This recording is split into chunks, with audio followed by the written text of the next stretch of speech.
Bună seara, doamnelor și domnilor, sunt Alina Manolache, începe Talk News. În această seară, în platoul Profit News, este primarul sectorului 1, doamna Clotilde Armand. Bună seara și bine ați venit!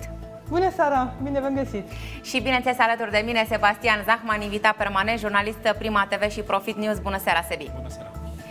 Doamna Clotilde Armand, ne bucurăm foarte mult că ne-ați acordat și ne acordați acest interviu, având în vedere că este unul dintre puținele de anul acesta sau de când v-ați început chiar activitatea de primar. Ați fost de foarte multe ori în centrul atenției, zugrăvită uneori în lumină favorabilă, alteori sau deseori în lumină nefavorabilă, așadar avem foarte multe subiecte de lămurit și de discutat. Aș începe cu cel care a ținut prima pagină aproape întregul an, cel referitor la firma de salubrizare Romprest, care lucrează pentru sectorul 1, are un contract pe 25 de ani acolo, din 2008 încoace, iar dumneavoastră ați intrat în conflict cu această firmă, spunând că percepe tarife mult prea mari, mai mari decât orice altă firmă de salubrizare din această țară. Ideea este în felul următor. Foarte multă vreme sectorul a stat îngropat în gunoaie. Iar acum înțelegem că firma amenință din nou că nu și-a primit banii și că nu va mai ridica gunoiul și că nu va fi nici desăpezire în sectorul 1. Vă rugăm să ne spuneți care este situația actuală cu această firmă de salubrizare. E foarte simplu. Vreau să-i asigur pe cetățeni că nu vom avea probleme nici de salubritate, nici de dezăpezire în perioadele care vor veni. Avem un protocol, al doilea, un protocol în curs. Acum discutăm pe baza tarifelor de dezăpezire, dar ne vom înțelege. ANRSC, care este autoritatea care controlează aceste tarife, a emis niște recomandări, niște măsuri. Acum firma de salubritate include aceste măsuri în fundamentarea tarifelor de dezăpezire. O să avem niște tarife mult mai bine fundamentate pe care le vom aproba și protocolul adică vor fi desfășura fără probleme. Tarifele pentru dezăpezire vor fi mai mici anul acesta decât cele de anul trecut sau de acum 2 ani? Absolut, absolut. Acum nu vor mai fi tarife de așteptare. Trebuie să știți că până acum o mare parte din suma pe care o plăteam pentru dezăpezire era legată de un tarif de așteptare. Între 15 noiembrie și 15 martie, așteptarea zăpezii sau ce așteptare? Chiar dacă n-ar fi... Așa am văzut că se practică la toate sectoarele această așteptare. Pentru ca firma să fie pregătită în orice moment să intervină la secundă. Dacă nu va fi această așteptare, v-ați putea trezi că o zi, două, până se pregătește firma, nu va fi dezăpezirea aceasta la secundă? Este o firmă care, cum ați spus dumneavoastră, are un contract pe un termen foarte lung, care nu e justificat, pentru că în momentul în care cumperi niște camioane, n-ai nevoie de un contract de 25 de ani. Da? La fel pentru a pregăti o dezăpezire. N-ai nevoie de un contract de 25 de ani, pentru că acest material, aceste echipamente se amortizează pe o perioadă mai scurtă. Având acest contract, este normal ca firma să fie pregătită. Și este normal ca în momentul în care percepe un tarif, să fie acest tarif proporțional cu munca depusă. Mașinile există. Din acest motiv am plătit sute și sute de milioane de lei. De fapt, tarifele de zăpezire sunt fundamentate doar pe partea de benzină, motorină și de manoperă. Și benzina și manopera sunt niște elemente proporționale cu muncă efectiv depusă.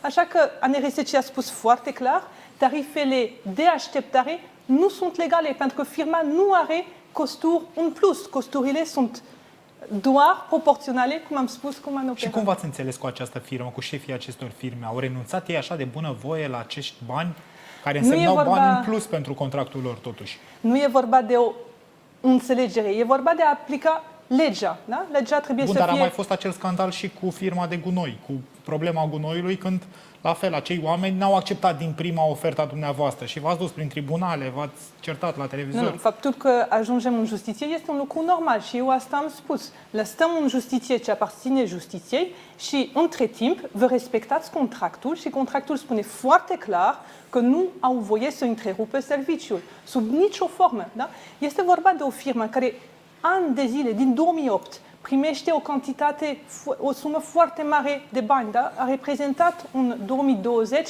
aproximativ o treime din bugetul sectorului 1. Da? De care firmă vorbim? De gunoaie? Vorbim, e aceeași firmă. Firma de salubritate, adică sunt două lucruri diferite. Este salubritatea stradală și este ridicarea gunoiului. Da? Niciunul dintre aceste servicii nu poate fi întrerupt. Este un serviciu public, a primit un contract de delegare, este o firmă foarte bine plătită. Foarte mare, sigur. Foarte mare. Ca să exemplific un pic. Vorbeam de salubritate stradală, da? De care vine un complementar cu partea de dezăpezire. În sectorul 1 totul este la superlativ. Tariful pe care, facturile care s-au emis, vorbesc de ceva concret, da? Da. Cât a emis, care este suma facturată de firma de salubritate în 2020, care este anul care îl avem complet. Da? În sectorul 1, factura a fost în 2020 de 206 milioane de lei. Pentru Iași, capitala Moldovei, mult mai mare decât sectorul 1, suprafața mult mai întinsă, pentru același serviciu, factura a fost de 12 milioane de lei. Celelalte sectoare cât plătesc? Da? Aveți o comparație și cu celelalte sectoare? Da, sectorul 1 este de departe cel mai scump, de 26 de ori mai scump decât Iași, pe cap de locuitor, da? De 26 de ori mai scump decât Galați, de 15 ori mai scump decât Brașov, pe cap de locuitor, de 12 ori mai scump decât Cluj. Chiar și așa, cu noul contract negociat de dumneavoastră? Eu vorbesc de ce a fost facturat în 2020. Ok. Deci era de 26 de ori mai mult decât Iașiul. Pe cap de locuitor. Dacă luăm la absolut 206 de milioane de lei în comparație cu 12 milioane de lei. Pentru Iași, care este mult mai mare decât și acum sectorul pe anul 1. acesta, după ce ați renegociat și recalculat? După ce am reevaluat și am adus tarifele și am adus cantitatea de servicii mai aproape de ce ar fi normal. Da? Suntem la jumătate. La jumătate de preț. La jumătate de ce suma pe care o plătim lunar este jumătate față de ce a fost facturat atunci. Aveți un nou conflict acum. Am citit o știre că firma Romprest vă acuză că din nou nu le-ați dat banii din urmă și amenințau că din nou nu vor ridica de pe stradă gunoaiele și că dezăpezirea este în pericol. Există acest conflict acum? Nu. Ce se întâmplă? Cum v-am spus, n-am înțeles pe partea de... Adică n-am înțeles. Am ajuns la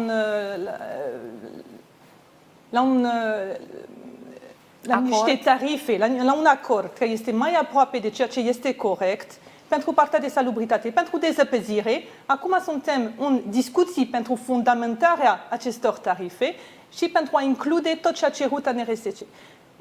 Între timp, pentru a ajunge la acest acord, firma Romprest ne-a rugat să plătim o parte din dezăpezire din iarna trecută. Da? Lucru pe care l-ați refuzat inițial, nu? Din cauza tarifelor. Oricum, aceste facturi sunt în justiție și am acceptat, ca să fiu sigură că nu vom avea probleme pe partea de dezăpezire, să plătesc aceste facturi. Am acceptat, este scris un acord, este ok. Oricum, justiția va decide. Pentru a plăti aceste facturi, însă, trebuie să am o rectificare bugetară, pentru că nu erau prevăzute inițial un buget. V-am spus, am făcut un buget mai limitat. Pentru a rectifica acest buget, am avut nevoie de un vot în Consiliul Local. Pe care nu l-ați primit.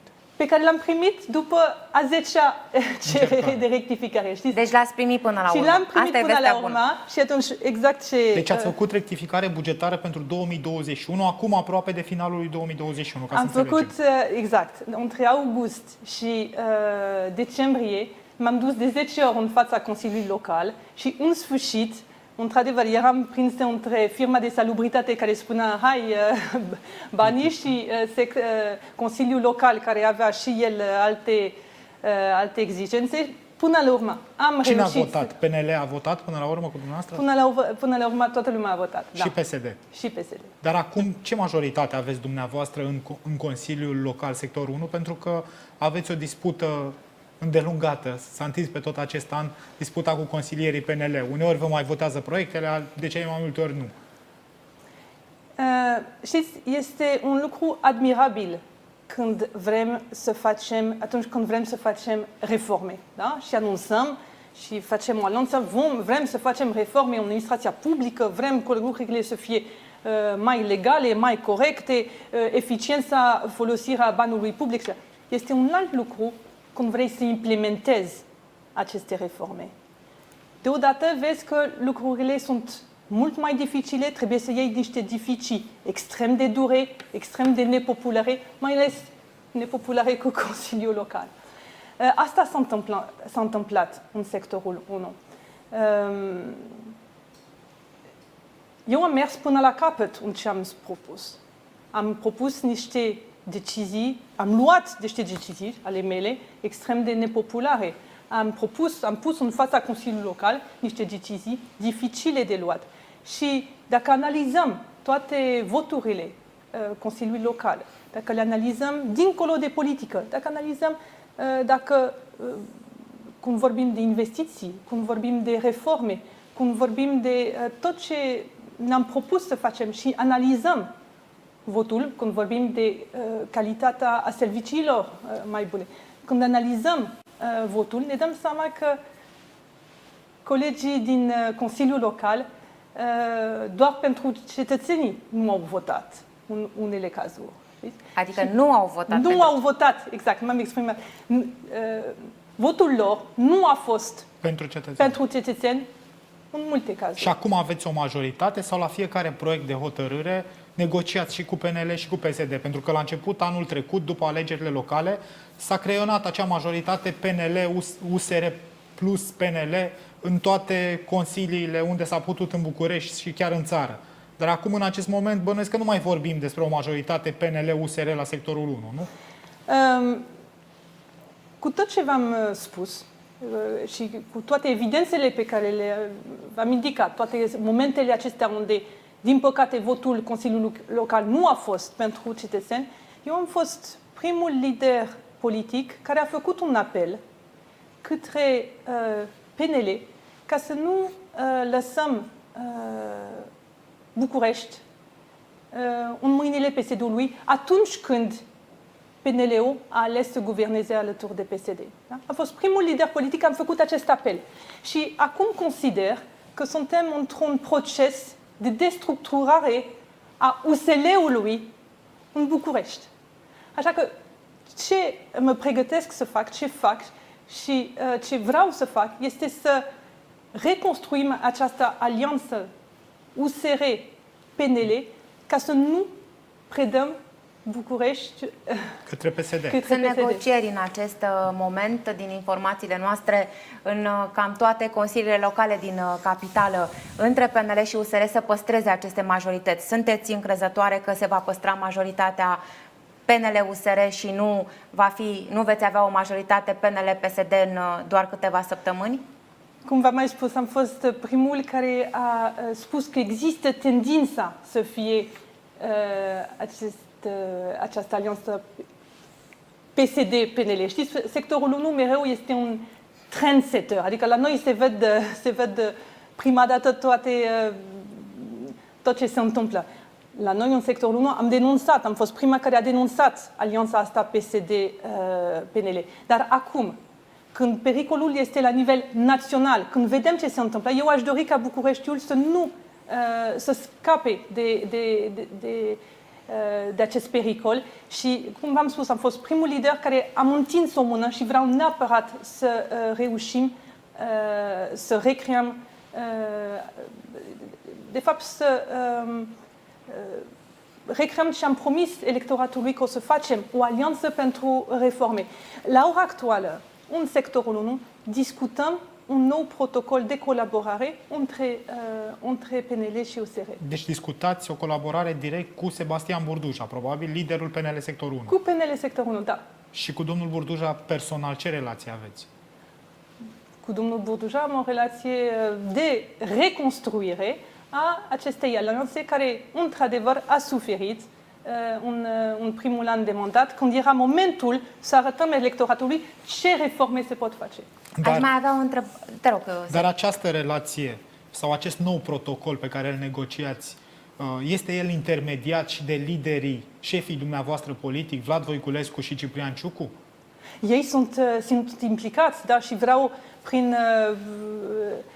prin acum, în fața voastră, să mă bucur cu voi că ei chiar s-au implicat personal în această reconstruire. Da. Și cei doi vor această alianță, ne spuneți. Da, noi ne dorim foarte mult. Știm că în sectorul 1 este sectorul unde construcția asta trebuie să fie cea mai solidă, pentru că este sectorul unde sunt multe interese care ar putea împiedica acest protocol să se încheie și vrem neapărat aici să reușim să construim alianța. Vreți să va fi un protocol ca la carte, parafat, scris pe hârtie, exact ce va presupune această colaborare? Și ce atribuții așa se va încheia? Fiecare? Absolut, bineînțeles. Da. Pentru că PNL vă reproșează că ați mai stabilit un acord sau un protocol anul trecut și dumneavoastră nu v-ați ținut cuvântul cu viceprimarul PNL, cu atribuțiile pe care trebuia să le oferiți celor de la PNL și așa mai departe.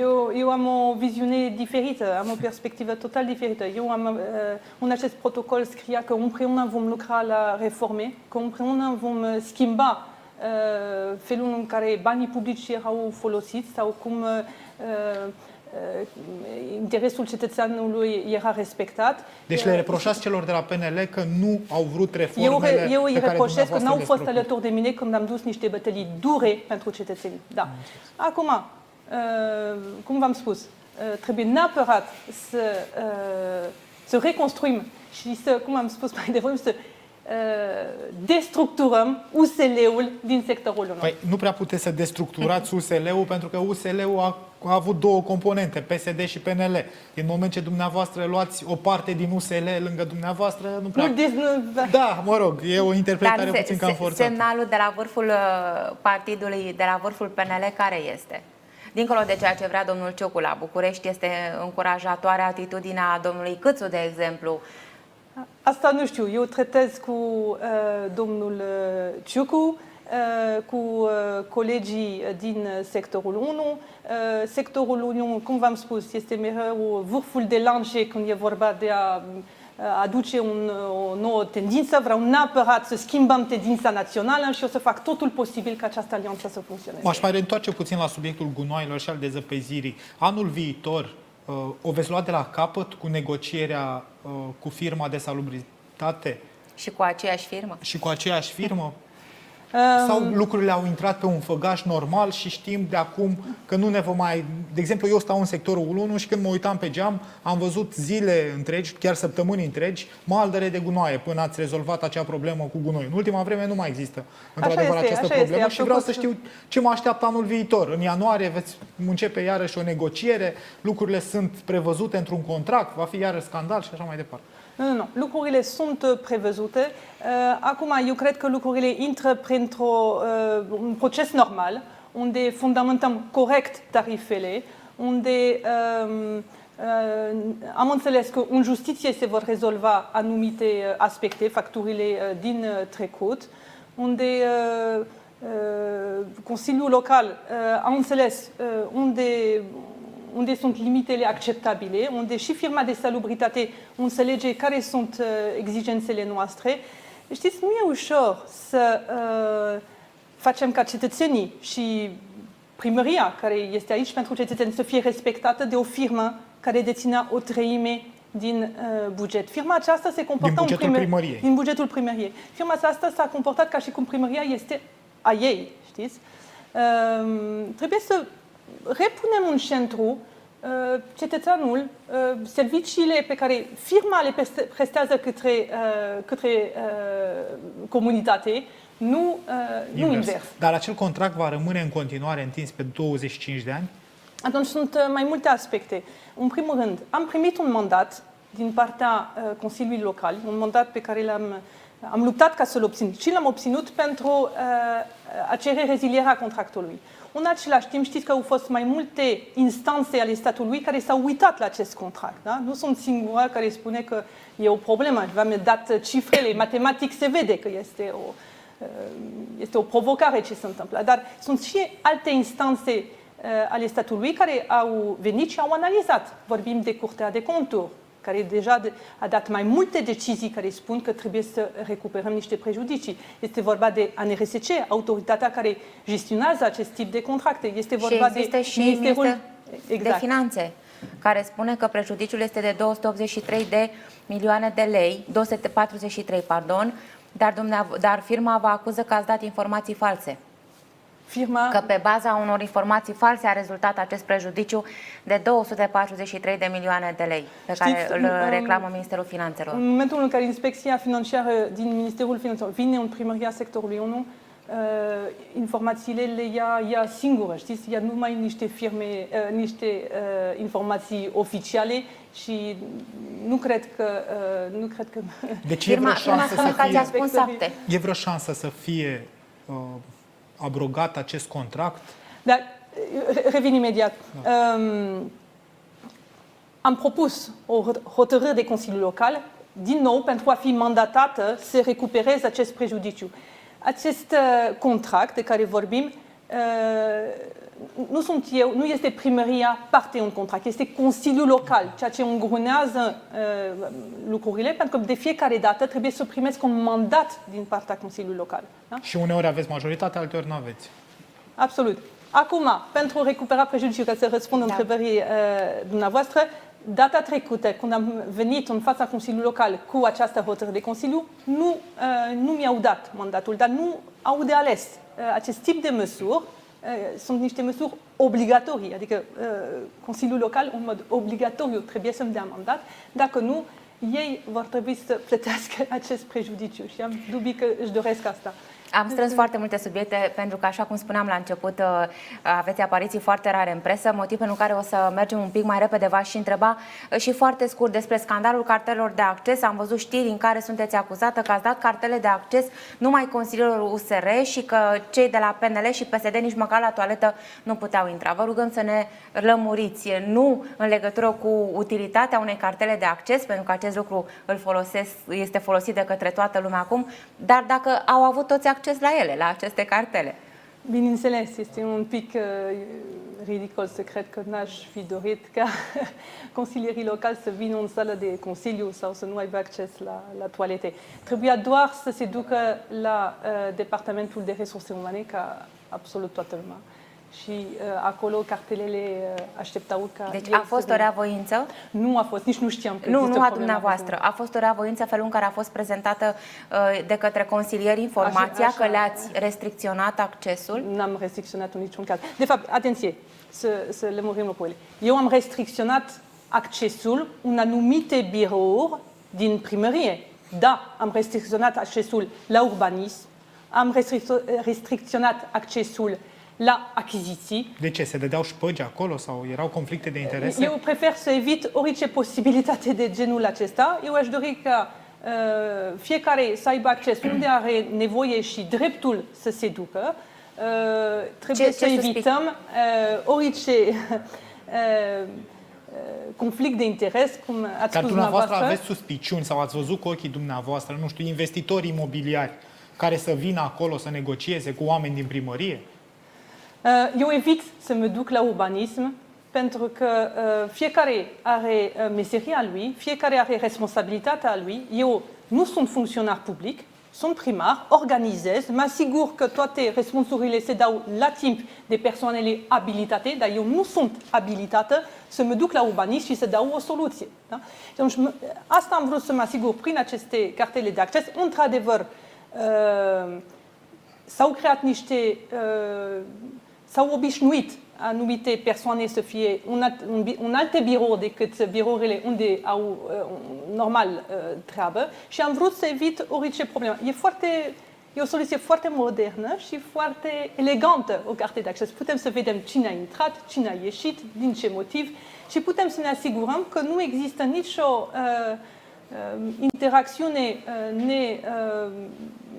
nedorită când e vorba de achiziții publice sau când e vorba de urbanism. Deci acestea două sunt domeniile sensibile din primăria dumneavoastră. Sunt multe alte lucruri, dar aici v-am dat două exemple, de fapt. Dar sunt niște exemple care sunt elocvente. Dar existau angajați ai primăriei care ieșeau dimineața din clădire sau pe la amiază și uitau să se mai întoarcă la serviciu? Sau pur și simplu nu veneau? Aici vorbiți de cartea de acces ca control pentru pontaj, exact, nu? Da. Da, este și problema respectivă. Știm, la stat unii oameni, nu știu, iau mai lejer așa această activitate a lor, pentru care de altfel mai sunt ales plătiți. vinerea. Da. Mai Dar ales de să nu când am generalizăm, schimbat programul de vinerea, acum vinerea programul este exact ca la privat, până nu mai există ideea de vinerea plecăm mai repede. Da. Avem foarte multă muncă. Procedurile administrative sunt extrem de complicate. Sunt multe lucruri pe care vrem să le facem și trebuie să ne asigurăm că funcționarii publici își îndeplinesc misiunea, mai ales vorbind de achiziții. La achiziții sunt multe lucruri de făcut și procedura este atât de dificilă încât ia un an pentru a încheie un acord cadru. Vă dau un exemplu pe partea de școli. Da?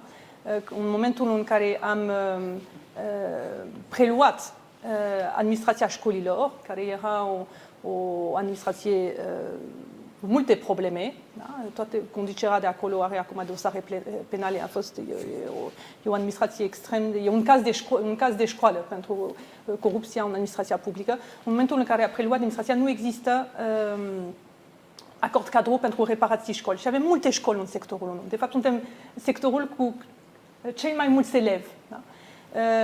Ia un an pentru a orice acord cadru. Vă dați seama că cu tot ce avem de făcut, nu pot să-mi permit ca funcționarii publici să plece mai devreme sau să nu mai vină după pauza de prânz. Apropo de școli, aveți o mare problemă cu liceul Nicolae Tonița, unde elevii amenință că vor veni la dumneavoastră la primărie să protesteze joi, pentru că le-ați promis că veți face în așa fel încât să aibă un spațiu unde să învețe. În acest moment au doar cursurile practice la școală, pentru că nu au spații unde să facă și celelalte materii, învață online. Ce puteți să faceți pentru copiii de la Tonița? În primul rând, am propus o soluție alternativă. Avem în sectorul 1, am pregătit niște școli care nu au elevi, ca aceste școli să pot să primească elevii de la alte școli care sunt foarte solicitate sau care au dificultăți cu niște sedii. Corpul profesoral a refuzat o soluție pe care am propus-o eu, care era foarte aproape. Unde voiați să mutați pe copii? Unde ar fi trebuit? Era școala Uruguay, unde ar fi putut să se mute. Și de ce nu au vrut părinții sau profesorii? Asta trebuie să întrebați. Cred că din motive de confort. Dar era o soluție foarte bună. Alte școli au acceptat ca elevii lor să se ducă, să fie repartizate în alte clădiri pentru a evita să fim într-o situație de supraîncărcare. Acum, școala Tonița. Nu știu dacă știți istoria. În 2016 înțeleg că a fost dată în folosință cu mari probleme, fără aviz ISU și cu riscuri mari pentru elevi, nu? O clădire, un corp nou. Există un corp nou, este corpul C, pe bulevardul Iancu de Hunedoara. Este o clădire care a fost construită în modul cel mai penibil posibil. Sunt niște uși care se deschid în fața unui zid. Proiectul nu a fost respectat, căile de acces nu sunt cele care ar permite ISU să dea autorizație. Este inundat mereu subsolul. Toate instalațiile sunt nefuncționale. Este o școală construită pe baza unui contract din 2014 de 3 luni, adică construcția trebuie să aibă loc în 3 luni, 18 milioane de lei și este un caz școală, încă unul, de corupție. A fost recepționat în 2016, chiar dacă proiectul executat nu corespundea deloc cu planurile și vă invit să vedeți ce înseamnă o clădire absurdă construită cu bani publici. Cine este vinovat pentru faptul că a lăsat a lăsat lucrurile așa? Sunt cei din administrația școlilor care n-au supravegheat corect construcția acestui corp de clădire, dirigintele de șantier care a validat această construcție, comisia care a validat recepția, etc. În 2017 se face o expertiză pentru că se constată că clădirea nu este funcțională, că clădirea are o mulțime de probleme, se vede la ochiul liber. Da? Se constată faptul că nu a fost construită conform planurilor, etc. Se fac niște remedieri. În 2018 se face recepția finală, chiar dacă clădirea tot nu corespundea. În 2019 administrația precedentă cere aviz ISU. ISU răspunde, bineînțeles, că nu poate să dea aviz pentru că ar fi fost o catastrofă dacă copiii ar fi intrat în această clădire. Vă dau un simplu... Centrala termică nu a fost instalată unde trebuia și în afară de faptul că nu funcționa, este dedesubt unei săli de clase, ceea ce este interzis. Căile de acces nu permit pompierilor să vină. Între al doilea acces și pompierii este un zid imens de care ne lovim când deschidem ușile de acces, etc. Bun. Parcă seamănă România, nu? Ca să conchidem în legătură cu acest subiect, este clar că nu se poate învăța acolo. Care este soluția pentru copii în contextul în care primiți acest refuz de a-i muta? Ce puteți să faceți repede? Clădirea asta a fost finalizată în 2015, da? Acum 6 ani. De când sunt aici primar și am primit această clădire în administrație, în februarie, imediat am lansat expertiza, am făcut proiectul, am lansat achiziția publică ca să pot să acționez. Am făcut toți acești pași, am făcut remedierile care permiteau copiilor să intre. M-am lovit de un obstacol care e următorul. Aveam bugetul pentru a plăti aceste remedieri, dar trebuia să fie o investiție, adică o linie, un buget. Și aici intervine ce am discutat mai devreme, neavând rectificarea bugetară, neputând să rectific bugetul și să includ linia școală tonisă, n-am putut să finalizez. Dar acum aveți, o aveți acum impusă. Lăsați-mă o lună și finalizăm partea asta de remedieri și copiii vor putea să intre. Dar, vedeți, despre asta e vorba, cum spun, să fac curat. Moștenesc niște clădiri care nici administrația precedentă n-a reușit să facă nimic cu ele. Administrația de înainte a lăsat o problemă foarte mare pe care nici ea n-a reușit să o... Pentru că nici ea n-a obținut avizul ESU, da? Vorbesc din 2015-2016. E normal să-mi ia câteva luni pentru a rezolva problema. O să o rezolv. M-aș întoarce un pic și apoi, Sebi, îți dau cuvântul. La majoritatea aceasta din Consiliul Local, la relația dumneavoastră cu PNL, cu PSD, cu celelalte partide, de foarte multe ori am văzut știri cu dumneavoastră plecând din ședințele de Consiliu. De ce nu rezistați acolo eroi până la capăt? Pentru că mereu vă reproșează adversarii politici sau consilierii că nu stați până la capăt. Când începe cearta, la un moment dat plecați din aceste ședințe. Nu, pentru mine e important să rămân la dialog, să explic care sunt proiectele, să explic care este miza lor, să explic de ce trebuie să fie deschiși la aceste hotărâri de Consiliu Local pe care le propun. În momentul în care ședința devine pur și simplu un atac permanent, fără niciun fel de valoare adăugată, n-are rost. Un atac la dumneavoastră? Un atac la dumneavoastră, la mine sau... Da, la mine. Vă doriți pe viitor să mai candidați încă o dată pentru primăria sectorului 1? Domnul Zacman, sunt aici de un an. Am făcut curat, am încă foarte multe lucruri de făcut. Nu e momentul să discutăm acest aspect. Am foarte mult de făcut. E păcat faptul că lupta pe care am avut-o pentru niște servicii de calitate, vorbesc aici de salubritate, pentru servicii de calitate, e păcat că lupta asta a ascuns toate realizările pe care le-am avut în sectorul 1, dar este încă foarte mult de făcut. Deci, n-ați răspuns. Vă gândiți din 2024 încolo să rămâneți, vă doriți și al doilea mandat de primar, tocmai ca să vă, puneți în practică ideile și reformele? Bineînțeles, în momentul în care construiesc ceva, vreau ca ce construiesc să fie pe termen lung, să fie pentru comunitate. Bineînțeles că oricine care construiește pe termen lung se gândește că echipa pe care a construit-o va prelua, va continua mai departe ce a început. Vă întreb și pentru că mai mulți colegi de dumneavoastră din USR spun că ați putea fi o propunere fezabilă, o candidată cu șanse la primăria capitalei, condusă astăzi de Nicu Șordan. Este și acesta unul dintre obiectivele dumneavoastră, să ajungeți primarul capitalei?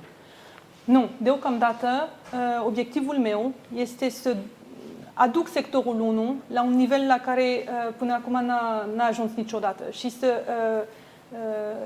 să fac din sectorul 1 un exemplu de bună practică în București. Și încă este mult de făcut. La ora actuală sunt într-o luptă împotriva unui sistem, o luptă împotriva unor interese de care mă lovesc la fiecare pas. În momentul în care, în toate domeniile în care mă lovesc de aceste interese, voi putea să stabilesc un alt standard, atunci o să pot să construiesc la o altă viteză și să mă gândesc la altceva. La ora actuală... Dar evoluția după primăria sectorului 1, pe care o vedeți poate nu în 2024, care ar fi? Adică următorul pas ar fi primăria capitalei? Eu cred că e foarte devreme să vorbim despre asta. E absurd, după un an de mandat, unde am atât de mult de făcut, să mă gândesc la etapa următoare. Relația cu Nicu Șordan cum este? Și vă întreb din perspectiva faptului că ați avut de mai multe ori niște clinciuri, să spunem așa. Ultimul dintre ele se referă la marile parcuri ale Bucureștiului. Ați spus, dați-mi Herăstrăul și Cismigiul că le administrez eu, adică dumneavoastră. N-a vrut să vi le dea primarul general și a existat o dispută acolo și legată de înțelegere pe care le avuseserăți, dar nu le avuseserăți. În esență, relația cu Nicu Șordan cum este după ce ați fost colegi totuși în USR atâta vreme? Avem o relație instituțională funcțională. Am putea să comunicăm mai mult și să fim mai eficienți pe partea asta de comunicare. Amândoi am primit niște primării un faliment și vrem să le facem performante. În ce privește aceste parcuri, da, am avut o discuție cu Nicu Șordan înainte să spun acest lucru public. Aceste parcuri sunt în sectorul 1, sunt și au fost mereu în administrația primăriei generale. Era o oportunitate de vreme, pentru că ia timp, da? Să facem studiu de fezabilitate, achiziție de servicii, proiectarea, execuția. E un proces administrativ care ia foarte mult timp. Era oportun atunci când am discutat să adică primăria sectorului să financeze studiile ca să avem posibilitatea în acest mandat să refacem aceste parcurs. Nicu Șordan a spus da la început, apoi s-a răzgândit. Eu cred că am pierdut o oportunitate pentru că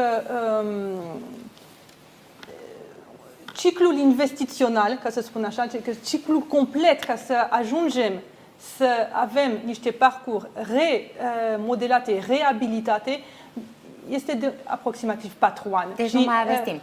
Și acum Până la o să finalul fie mandatului. timp să facă niște investiții locale, dar nu un ansamblu. Și atenție, eu am cerut doar partea de sud a parcului, da?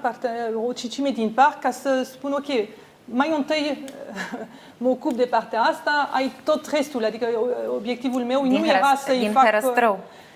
Eu vorbesc aici de Herăstrău, da. Deci voia să împărțiți parcul, de fapt, cu Nicu Șordan și nu Nu, a vrut. mă gândeam că și în nord sunt niște interese. Am încercat să pun pe masă o decizie ușor de luat. Da? Interese? Ce interese? Sunt toate aceste restaurante Pe care le tot închideți. Pe Ce aveți cu cu care ele? tot Ce aveți cu aceste cluburi de lux, era să zic de fițe? Da, nu am nimic eu personal. Legea este aceeași pentru toți. Da? Dacă dumneavoastră mâine vreți să deschideți un restaurant, credeți că reușiți? Sigur N-am nu. încercat, dar cred că nu. Da? Dacă nu aveți autorizație de construire și tot vă construiți ceva, dacă nu aveți autorizație de funcționare și tot funcționați, eu spun că... Dar oamenii aceștia chiar n-au nicio autorizație acolo? Adică atât de flagrant Așa încalcă este. legea? Așa e. Și de cine au Cine fost le-a dat tolerați în toți acești ani? Primăria sectorului 1, primăria generală, politicieni? Au fost partid? tolerați, de mine nu. Da? Nimeni nu cine este totuși? mai presus de lege. Că funcționează de ani buni, zeci de ani. Așa chiar, este. da? Acum am reușit să închidem câteva și mergem mai departe. Chiar acum discutăm un protocol cu Poliția Economică. Cei care refuză să închidă, cum eu am dispus, suspendarea activității, pentru că nu au autorizația de funcționare, sunt încă unii care refuză să închidă. Unii s-au conformat, au înțeles, alții tot refuză. Și ce facem? Cum ne vom duce acolo, o să fie probabil săptămâna viitoare, Poliția Economică o să scrie pe procesul verbal făcut de Poliția Locală sectorului 1 care sunt veniturile încasate de când am dispus, în calitate de primar, suspendarea activității. Și, conform legii, toate aceste veniturile vor putea să fie sesizate de primăria sectorului 1. Confiscate. Confiscate de Da. primăria sectorului. Aș mai avea o întrebare pe subiectul Nicu Șordan. Dincolo de această relație instituțională de care ați vorbit, mai sunteți prieteni de familie? Pentru că în cartea dumneavoastră povestiți, am citit această carte, și povestiți că ați cunoscut pe Nicu Șordan, dacă nu mă înșel, prin 97 sau undeva prin anii 90, pe la mijlocul anilor 90. Deci, Când era matematician. exact, la Așa Paris, este. mai exact. Îl cunoașteți de vreo 25 de ani și chiar ați fost prieteni de familie la un moment dat, el fiind prieten bun și cu soțul dumneavoastră. În acest moment, care sunt relațiile personale cu Nicu Șordan? Știți, aș putea să vă răspund foarte scurt, că nu mai am timp de prieteni. Asta ar Adică, fi în un afară de răspuns familia diplomatic. mea restrânsă și de primărie, sunt în primărie și sâmbătă și duminică, adică este, cum v-am spus mai devreme, avem foarte mult de făcut. Așa că cel mai important la ora actuală este ca Nicu Șordan, adică Primăria Generală și Primăria Sectorului 1, să avem o relație funcțională la nivel instituțional. Asta este lucrul cel mai important la ora actuală. Restul e contează Și mai această puțin. relație funcționează măcar? Ca între primar și primar de sector și primar general? Așa v-am spus, este o relație funcțională. Am putea să funcționăm mai repede, dar și standardul meu de viteză este altul decât Nu ține pasul cu standardul de dumneavoastră, Nicu viteză Șordan. a administrației, știți? Da, la mine cred că destul de repede se schimbă lucrurile. La nivel de primăria generală, provocarea este alta. Mai avem 2 minute și aș vrea să vă întreb și despre alegerile din sectorul 1, despre care de asemenea au curs râuri de cerneală în ultimul an, că ar fi fost fraudate, că ați fi manipulat dumneavoastră, oameni ai dumneavoastră, acei saci, imagini din care nu se înțelegea foarte bine. Este și o cercetare în acest sens. Aș vrea să vă întreb, dumneavoastră considerați că s-a întâmplat ceva la acele alegeri? Cum se explică manipularea acelor saci, imaginile pe care le-am văzut cu oameni stând așa peste saci și grămadă într-o încăpere? Acestea au rămas pe retina oamenilor. Sunteți o televiziune serioasă și creăm că am depășit problema. Sunt 9 instanțe judecătorești care s-au pronunțat. Da? Într-adevăr, suntem o țară democratică în care alegerile sunt democratice, dar văd că vechea conducere sau vechiul sistem n-a acceptat încă. Este un pic ridicol faptul că se leagă PSD-ul sau vechea conducere de aceste imagini. Vă dați seama că jandarmeria niciodată n-ar fi permis accesul în sală sau în premizele biroului electoral de sector unor oameni care nu aveau acest drept. Cei care erau acolo aveau dreptul legal să fie acolo și nimeni n-a umblat la saci. PSD strânge semnături pe străzile sau strângea pe străzile din sectorul 1, încercând să declanșeze un referendum de demitere a dumneavoastră. Credeți că se va ajunge la acest referendum? Eu nu cred. Dar suntem într-o țară democratică, pot să încerce, nicio problemă, o să-i bat din nou. O să-i bateți din nou și la referendum dacă se va ajunge acolo. Asta voiam să vă întreb și de asemenea un minut, vă rog. Ați avut vreodată temeri în acest an de când sunteți la primărie, un an și un pic, că oamenii, cetățenii din sectorul 1, oamenilor le este mai greu să înțeleagă ceea ce dumneavoastră susțineți, lupta aceasta împotriva unui sistem bine așezat, și le este mai ușor să rețină gunoaiele, șobolanii și tot ceea ce vi s-a reproșat, aceste imagini cu impact puternic asupra cetățenilor, și că ați putea să nu mai fiți susținută de oameni? Eu am încredere în români. Am fost aleasă ca să schimb acest sistem, ca să lupt împotriva acestor interese care sunt peste tot în primărie. Evident că anumite televiziuni private, care sunt în spatele acestor interese, nu sunt fericite de ceea ce fac și vor lupta mereu împotriva acțiunilor mele. Și românii trebuie să știe asta. Aceste televiziuni private nu sunt de acord cu ceea ce fac eu. Dar ce fac eu este pentru asta am fost aleasă și cred că aici este cheia succesului României. Să schimbăm ce se întâmplă cu aceste interese private, cu aceste grupuri infracționale care sunt prezente peste tot. Vă dau un exemplu. Cum v-am spus, în tot ce fac mă lovesc de ei. Un exemplu este afișajul public. Afișajul public, în mare parte, este ilegal. Și am început să desfințez toate panourile pe care le vedeți, care sunt ilegale. Dacă dumneavoastră, mâine, vreți să puneți un panou de afișaj în Piața Victoriei, credeți că reușiți? Nu. Nu o să reușiți, dar ei reușesc. Da? Am identificat toate panourile ilegale, le-am dat jos. Dar atenție, firma care este proprietara firmei de afișaj public, afișaj stradal, afișaj publicitar, este... Adică acționarul principal este același ca un acționar unei televiziuni care toată ziua vorbește despre mine și spune știri false și face hărțuire cu un linșaj public, având la bază, având niște baze fanteziste, ca să nu spun ticăloase. Da? Cum credeți? Credeți că firma este fericită că eu dau jos aceste panouri? Credeți că firma spune bravo, doamna primar, puneți legalitate pe primul loc? Și le-ați dat jos până la urmă? Ce spuneți? Le-ați dat jos până la urmă? Bineînțeles că le-am dat jos. Am dat jos aproximativ 100 de panouri care erau în amplasamentele cele mai bune. Aveți o cifră, pe final de emisiune, o singură întrebare foarte scurt. Aveți o cifră, câte economii ați făcut într-un an în bugetul primăriei sectorului 1?